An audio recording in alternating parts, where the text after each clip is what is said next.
You're listening to Three Kitchens Podcast, hosted by home cooks Erin Walker and Heather Dyer. We're on a mission to inspire you to try something new. Let's all learn to cook better and eat great food.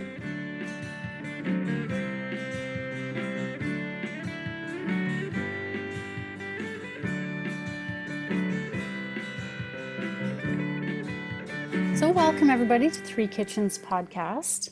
I am your host, Heather Dyer. I'm here with my co-host, Erin Walker. Hello, Erin. Hey, Heather. And today we have a special guest co-host, as we like to say, because we're going to let him talk as much as we talk, if not more, which is the fun of it. Are you sure about that? Are you really sure about that? Oh, we know what we're in for. Don't you worry. Okay.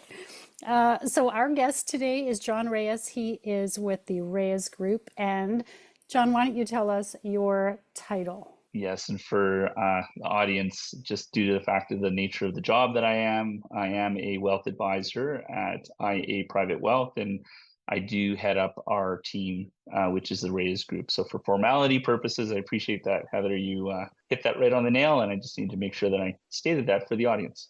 Absolutely. And we want it to be correct. People want to know who you are and where you're coming from. But you also have another title, which is co-host of a podcast of your own, and that is called a Bearable Conversation podcast. Yeah, a Bearable Conversation. That is correct. Yeah. Why don't you tell us a little bit about that? What is it about, and what do people learn when they tune in?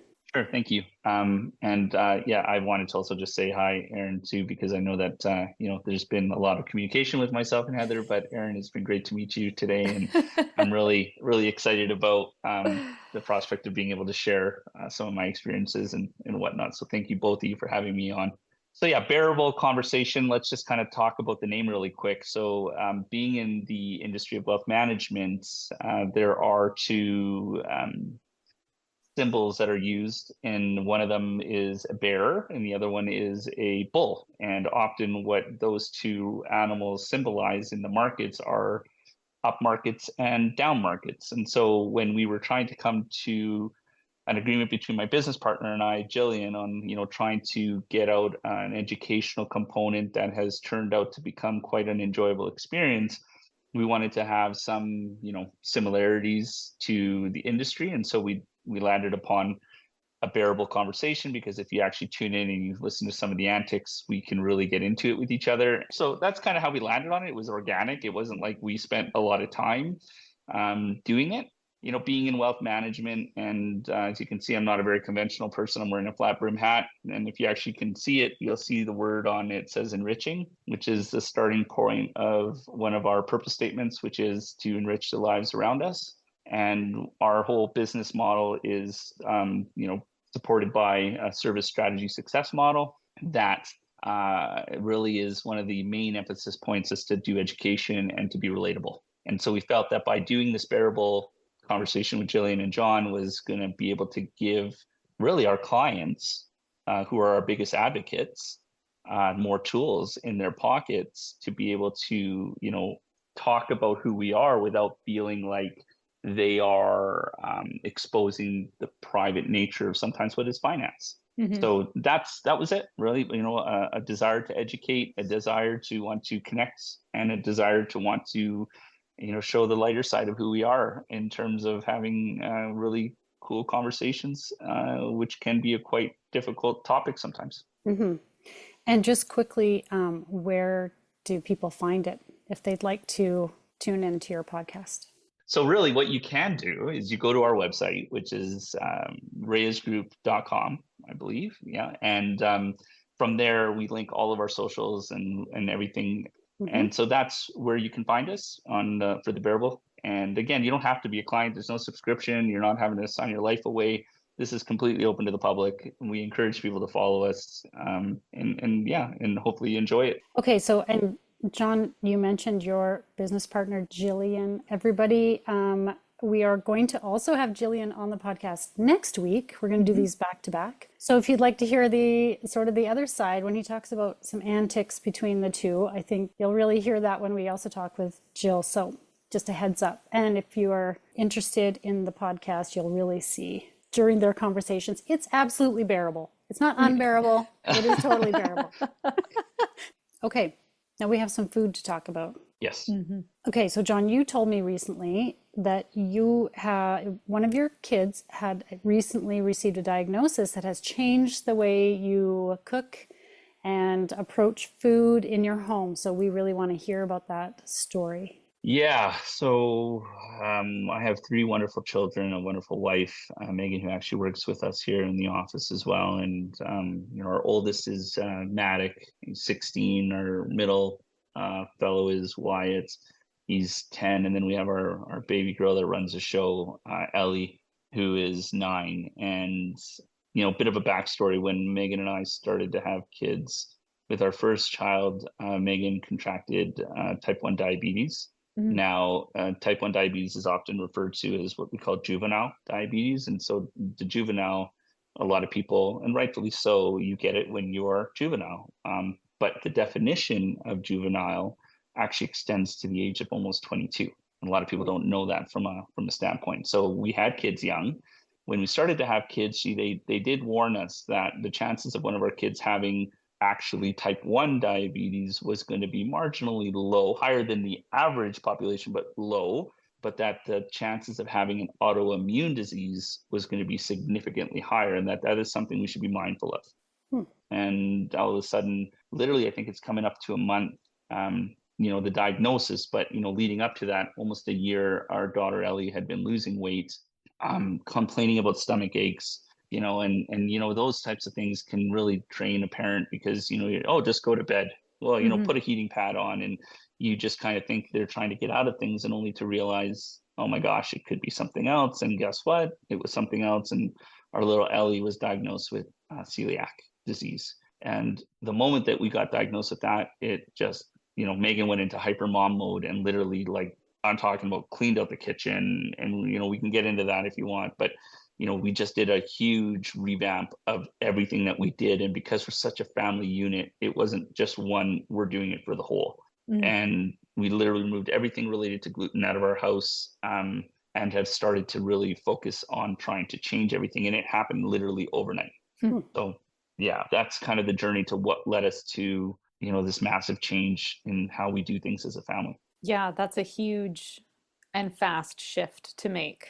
So can you explain just high level, what is celiac? What does that mean for Ellie? So celiac, so again, it's an autoimmune disease. So there are a lot that fall under that category, but it's essentially what it is that gluten, which you don't know until you know that it is in everything. Like it is literally in a bunch of stuff. And so gluten, which is primarily found in, your bigger staples like, grains, it is often used in baking, as I'm sure we're going to get into, or cooking. And it's almost, it's like a glue, right? It adds the compounding effect to help things stick together. And so what happens is in somebody that has celiac, the gluten attacks the intestines. And so what happens in that type of situation, and this is going to be a little bit descriptive, so I'm sorry, but if you think about your fingers on your hand, and your hand being your intestines, the fingers in a healthy person, they're like this. And they're the things that when food or nutrients or things pass through, they're the things that grab food and the nutrients, which is what's absorbed. In a person that has celiac, those are like this. And for listeners, you can't necessarily see John, but he was showing us his fingers out in a wide hand, his fingers spread, and then celiac causes a fist. So that's what he was showing us, the difference when they're open and when they're closed. And so as food passes by, not only is there irritant and it's disruptive and it's painful for the individual, but they're not gathering the nutrients, which is what causes a reduction in weight. It causes a shift in mood, and it causes and everything. Now, the irony about this is that, just because you catch it, and just because you are solving it, doesn't mean that these things all of a sudden pop back out like this. Okay. In fact, it can take up to 2 years for the healing process to fully occur, for her to get that all the way back out. And any type of setback that you have, guess what? They close right back up again. And so this is why you'll see that some parents are hyper vigilant about cross contamination. So you start to realize, man, oh man, you got to be very vigilant, which then causes people to cocoon, start to eat more at home because they don't trust. And I can go down that rabbit hole, but hopefully that's a good enough explanation. I had no idea that the healing process, because I've always heard that when you consume gluten as somebody who's intolerant or has celiac, that it causes damage. I didn't realize how long that damage can be sustained for before you get that full regrowth. So that's quite a bit of time to go through the discomfort of it. Yeah, and I think the big challenge, I'm going to just kind of maybe go off a little bit here, but and I only bring this up because, Erin, again, you brought up, intolerance to Hmm. celiac, right? Now they are to some degree lumped together, right? Hmm. And a lot of restaurants, when we go out to eat, love to promote, non-gluten options. But when you press them, you realize very quickly that their kitchens are not designed to actually cater to celiac, right? And so they are trying to Mhm. lure in more of lifestyle individuals to say, I don't want to eat gluten. Can you cater, right? So it's actually a difference, although sometimes they can be lumped in together, right? So, I, again, Mhm. overnight have to become a massive advocate, right? To say there is a difference, right? Between intolerance, because some intolerance can still go eat in a restaurant. Hmm. Whereas with us, we're only going to go to X burger place now because we know their process. We'll only go to this restaurant.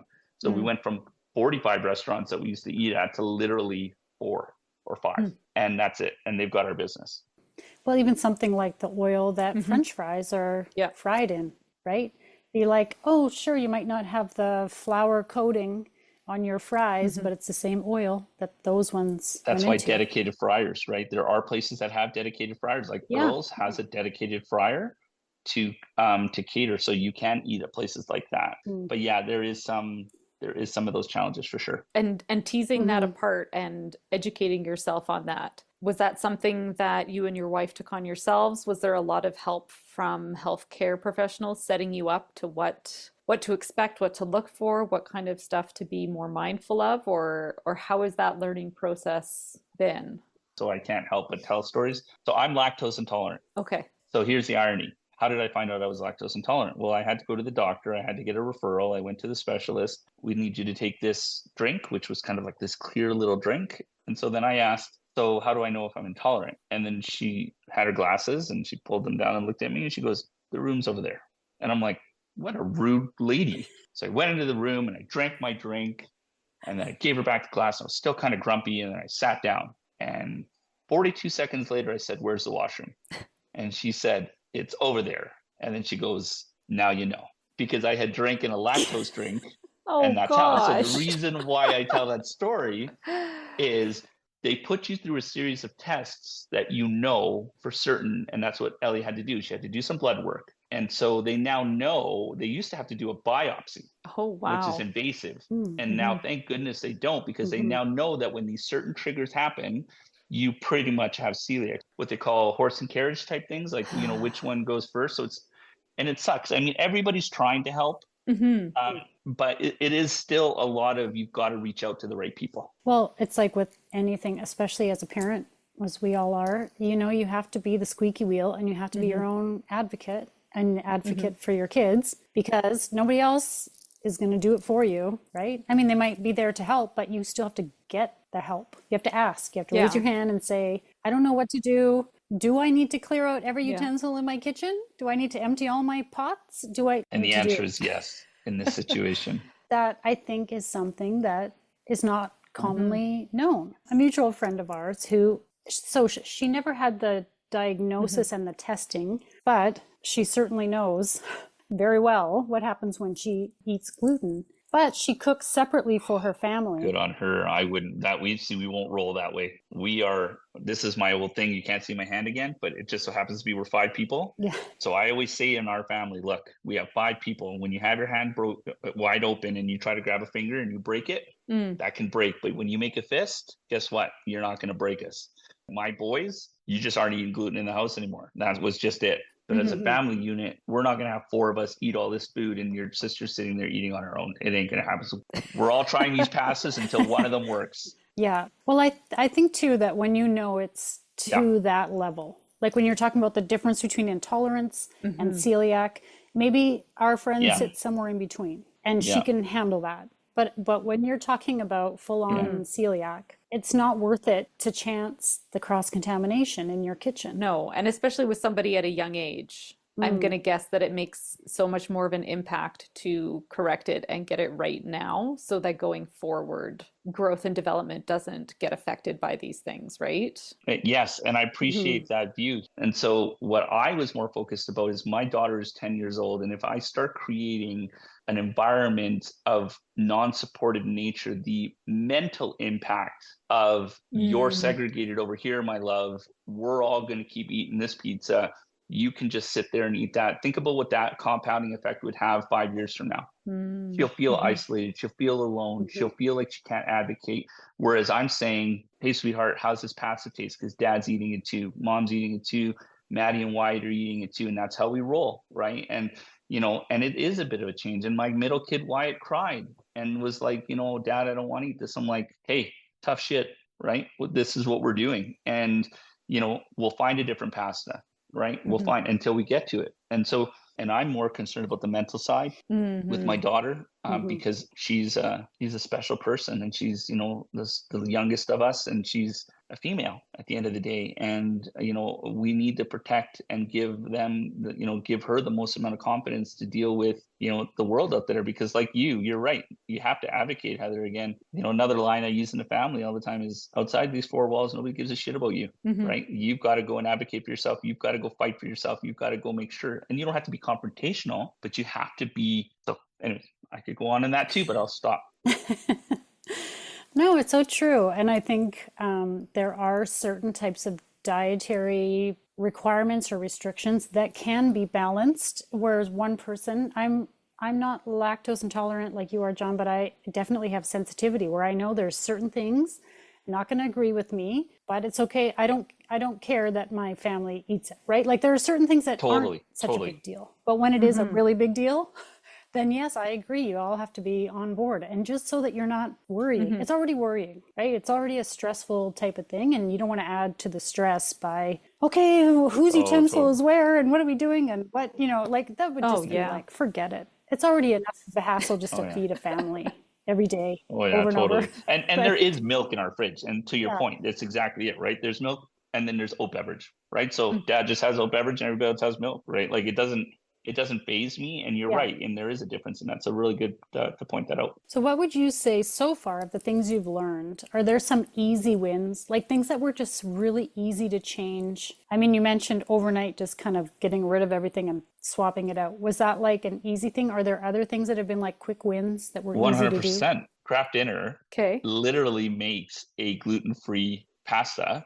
and it was awesome. Oh, wow. Like it was Hey. exactly the same. Anyways, it was two blends, and that's one thing that we have learned, right, through trial and error, Mm. is that when you get the blended versions, they're actually better than a straight up rice conversion or rice modification of a pasta, right? Like if you get a blend of Mm. two types of alternative grains, then that's it. So whatever Katie did, which I'm sure I'm going to be dealing with other aspects of whatever else is on that ingredient box, but that was easy because then we took out those boxes and we put in the other boxes, and that was easy. And what a great familiarity Oh, too, just to make yes. it feel comfortable. And it's not like, so if you're like, oh, hey, we're gonna eat this new pasta, but it looks weird or different to them, they're gonna be like, maybe No not. thanks.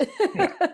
Totally. And the other easy swap is, you realize very quickly the value of other food groups, Mm. right? Like, so, a lot more veggies, a lot more fruit in the house. Like we were already eating that, but there's more eating of that now, right? There's more smoothies at the house. There's more Mm. chicken, more salmon, more. So you can still get around it. You can eat potatoes. You can have, like, there are things. And so, other than what I call the big dump of stuff we Mhm. had to do in the first couple of days, we found it.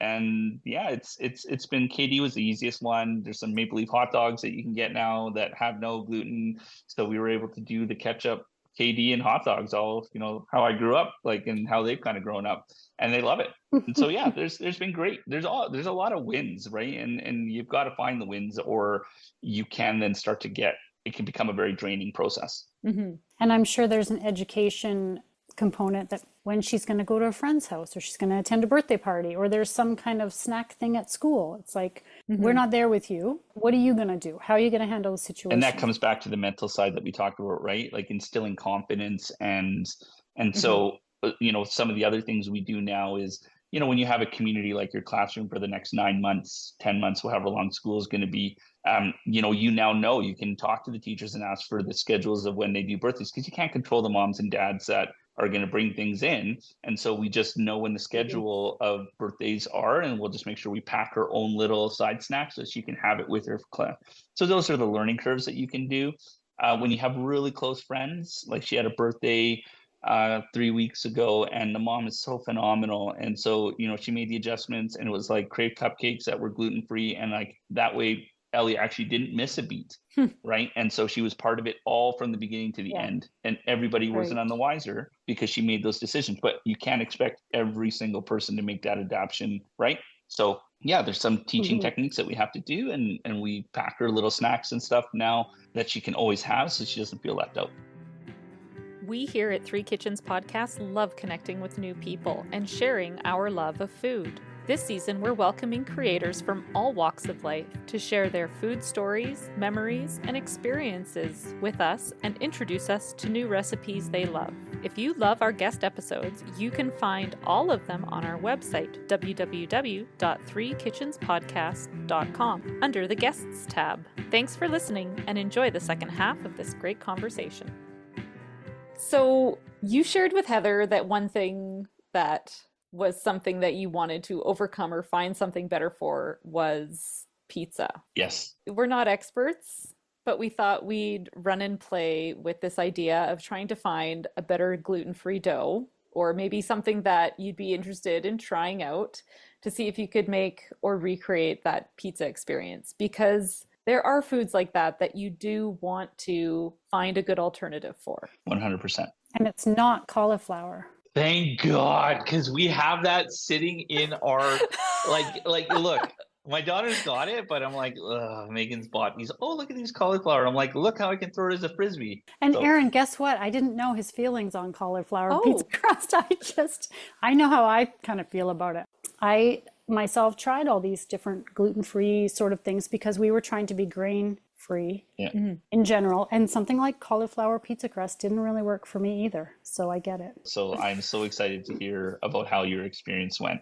I came across a recipe in a cookbook that had potatoes that made a pizza crust. And it was like a potato and wheat flour mixture. And I was like, well, that's not going to work. But I was intrigued by this potato idea. So I specifically went to find a gluten-free pizza dough that had a potato base because I thought, let's go down that road.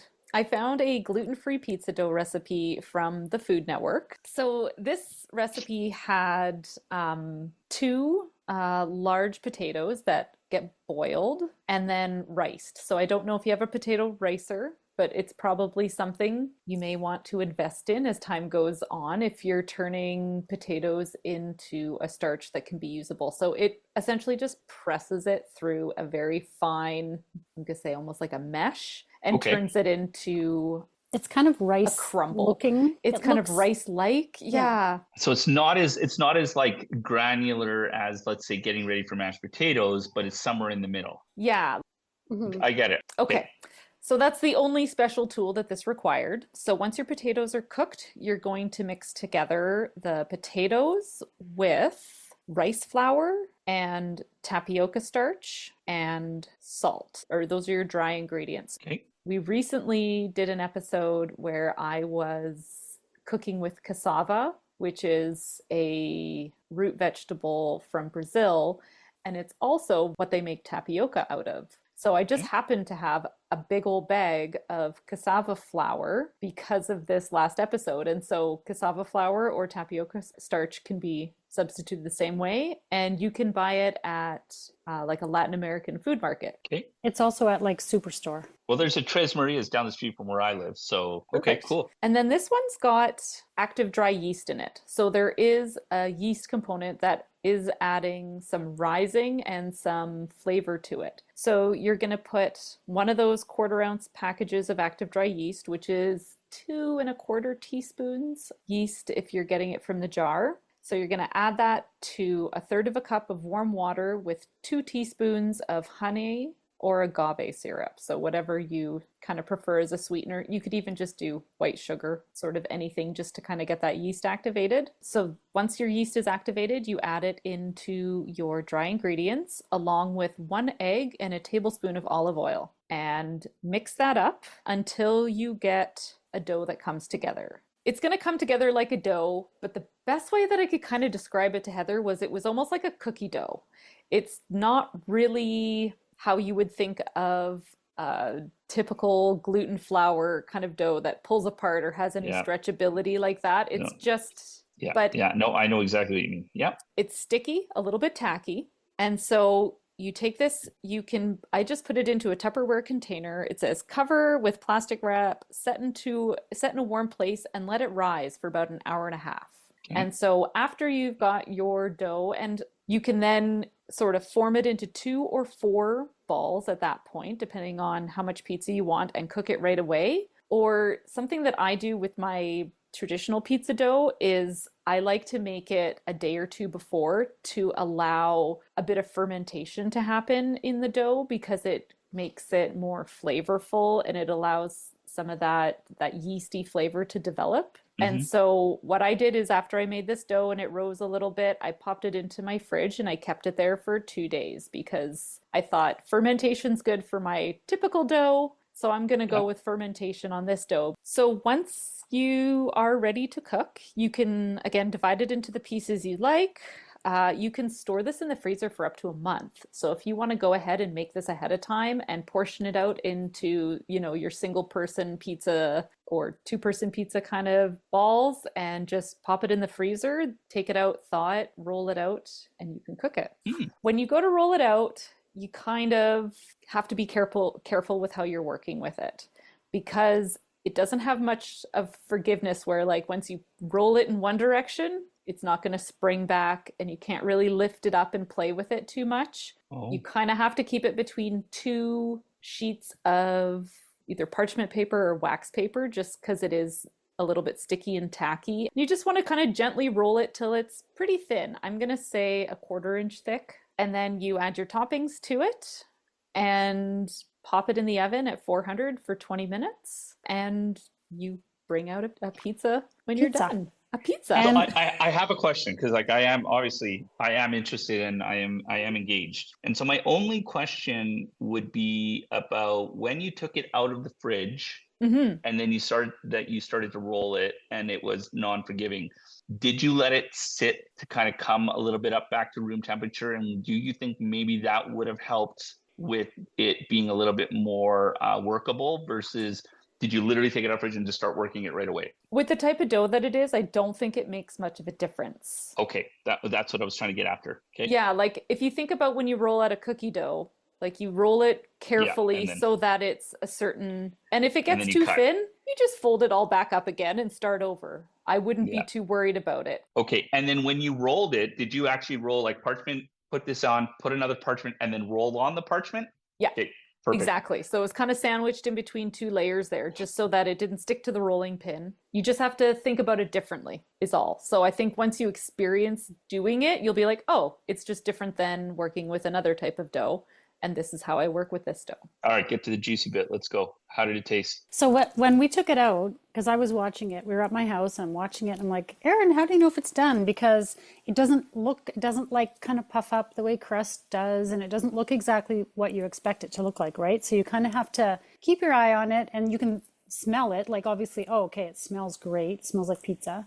And when we took it out, it's not necessarily browned. Would you say, Erin? It wasn't really browned. It was more. No, you can feel that it's cured on the edges. Like it's not sticky anymore. It's more solid, and it does brown a bit on the bottom. Okay. You can you can actually pick it up and eat it like you would a pizza. It doesn't fall apart or anything. It doesn't fall apart, which I was pretty impressed with. And it's pierogi-like. That's awesome. See, Erin thinks it's a bit like a pierogi because the potato. Yeah. I didn't really get that from it, but it was it's really good. Like It I was tasteful. Like honestly, it had okay, Hmm. yeah, good. yeah, it tastes good. It's thin crust, so don't expect, Yeah. Chicago deep dish out of this. It's like it's thin, but we cut it right out because we were getting close to recording time. We were like, oh, we gotta eat it, and so it didn't even let it sit. We just cut it right away, picked it up as a little slice. Like it was Yeah. great. So Yeah. you liked it, Heather, but you're kind of Yeah. still on the fence then, Erin? Oh no, I really liked it. I made it today, but I also made it the night before for my husband and I just to try it out and see. And I told him all about what I had done to try and figure things out and he was like, "I would eat this normally as it's not necessarily exactly the same, but what Heather mentioned was like often we make pizzas quick on like a piece of naan bread or something Totally. like that. Yeah. And it's like Even a or a Yeah. tortilla, tortilla, like a right? flat, Like, quick yeah. flatbread type pizza thing. And I would say this is like that, but a little bit better because Okay. Now you've you got got like me. you've Mhm. got a good hearty crust Totally.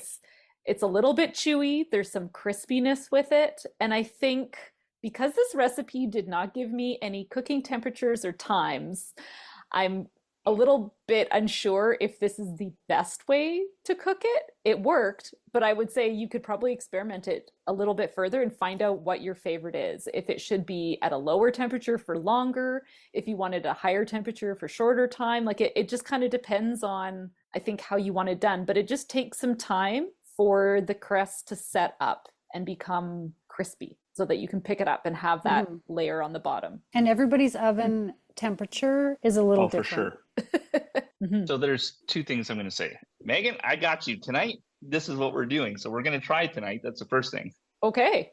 And so I'm actually Nice. going to want you to send me those ingredients. And then Yeah. the second part is the part, there's a bit of a backstory that you don't know. So my last name is Reyes. So I'm actually born and raised in Calgary, but I'm of Chilean descent. And so Oh. my background is South American. I'm fluent in Spanish, and I'm also a son of a baker. So, but he Oh. ran two very successful, actually three very successful bakeries here in Calgary, and there was one in Edmonton too. And it was called Latin American Empanadas. Oh, cool. And then he was also one of the co-founders of a restaurant with a fellow by the name of Gustavo. It was on 4th Street, and it was called Latin Corner. So so I got to learn about how all of that stuff works. That's why I asked you questions like, did you take it out? How did you start working it? Okay, Because right. for me, not that I want to be critical, because both of you have done a phenomenal job of educating me today, but I already have like three things that I would adjust, right? In order to Hmm. get the crust That's to do things. awesome. So That's awesome. like I would have put oregano in the process. I would have added there's some stuff like you got to be careful, but yeah, no, that's awesome and I'm super excited. Well, listen, when you perfect it the way you Yeah. like it, be sure to send us your Oh, for sure. recipe so that Yeah, I'm excited. I want to give this a go. Oh, that sounds awesome. And I wanted to share because I haven't tried this yet, but when I was working with the cassava flour, I made panda yuca, and it's like a cheese bread. And I was wondering if putting cheese into this crust would lend something to it. Just because the cheese in that little ball was kind of, it added that little bit more stringy chewiness to it. And so I wonder if mixing in some sort of cheese in that crust, if that would also be fun to do too. What kind of cheese did you use? Just a mozzarella. Yeah, It was so just a okay, I good would have done that. Yeah, yeah, yeah, yeah, yeah. high fat mozzarella that worked in there and it mixed in really well and evenly. We're the type of people that like no recipe's ever done. There's no Yeah, such thing as like this is the way that I make this recipe. It's like different every time. You add a bit more of this, you try some of I love that. that. Good. So I would love to hear what kind of modifications and stuff you make. Oh, totally. yeah, it was Totally. good. Again, a little bit off the script, but I told Heather, the initial idea was to kind of walk through my ambition of wanting to have a restaurant, right? That was kind of my starting point. And maybe that's something we do later on, depending on how much this takes with me having on and doing this wonderful dialogue with you two. But, it's going to pull me back into the kitchen. That's what I'm told Megan, right? Like I've been told I'm really good in the kitchen about how I cook and how I do things, but it's pulling me Mm. back into the kitchen. Not that I have this ample time with the way that I am as an individual, but to get back and doing things that are kind of in my in my DNA, for a lack of a better term, and my desire to want to do more is exciting me because it's forcing me to, because it's in the benefit of my family and it's in the benefit of my daughter, right? So, to get back in the kitchen and doing stuff like this is gonna excite me for sure. Oh, that sounds fantastic. Well, yeah, it's a great reason to do it. We actually have quite a number of recipes to send you. Please do. That you could try. Just things that over time that we've found, some with quinoa, an amazing chocolate cake that's made with quinoa that you just put in the blender, like your kids could make it, and it's delicious. Well, this has really been interesting and fun. I think we can all learn a little bit about, even if you don't have to make this kind of change in your home for your family, being aware, like you said, of maybe your kids' friends or other people in your lives and what restrictions or excuse me, or challenges they might be dealing with, where if you're hosting or you're wanting to, we in our culture all the time, we share food and we share meals together, and we don't always think about what other people can or can't eat. And like you said, gluten is like everywhere. It's hidden. Yeah, so I think it's good for us all to be a little more mindful, even if it's not our direct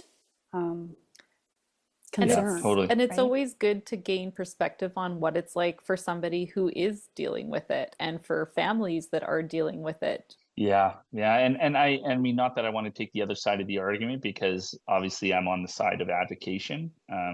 But I think that the difficulty that we face as a society is what I'm going to call lifestyle, right? The lifestyle decisions. And that's not judgment, right? I'm not making judgment on people that want to be gluten-free or want to be vegan. That's not what the point is. But the point is that enough of that lifestyle decisions are what create, I think, the irritability. And those that are advocating, I guess my message is this: those that are advocating, be very clear to say that this is not lifestyle. Take that gun out of their hands right away, so they know that this is not a inconveniencing factor. It's a fact of, health.